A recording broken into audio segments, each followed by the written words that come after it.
Hello, everyone. Welcome to the podcast today.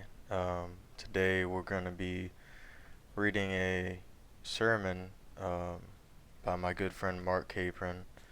So, all credit to him for the sermon today. And I thought I'd share it. He gave it to me to share with everyone. Um, so, it's entitled Guilty or Not Guilty. Today, I'd like to speak to you about a very real problem in our society today. It's a problem that robs people of joy. It steals away meaning in life. It leaves us hopeless, in despair, and with low self-esteem. It depresses us, ruins our self-image, and can even drag you down into having suicidal thoughts. This problem is guilt. Guilt is so powerful and negative that it can wreck the most promising of lives. Guilt is feeling inside us and says, "You've blown it. You've done what you ought to do. You've fallen short. Something is out of sync. You're out of alignment. You're not what you ought to be."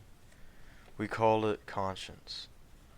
And I believe God places those feelings in us.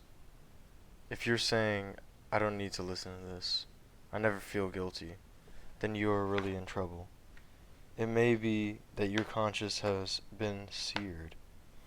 Some people can live horrible lives and not even feel guilty about all the wrong they've done.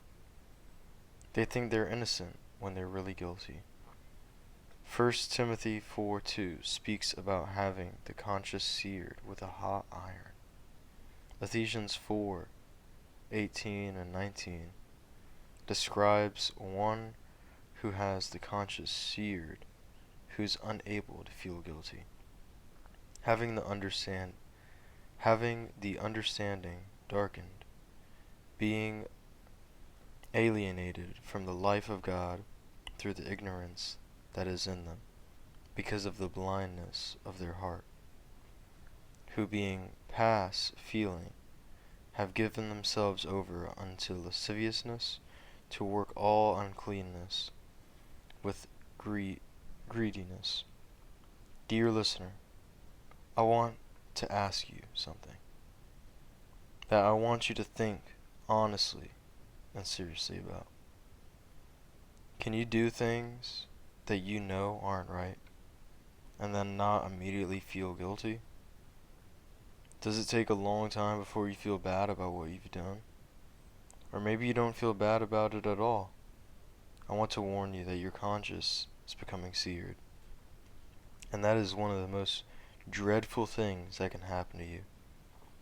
Sin, if it's harbored in our lives, can harden our hearts and sear our conscience. Hebrews 13, verse 3, but exhort one another daily, while it is called a day, lest any of you be hardened through the deceitfulness of sin. We can reach the point where we're comfortable with sin in our lives, and we don't even feel guilt. It can happen to Christians who mingle with sin.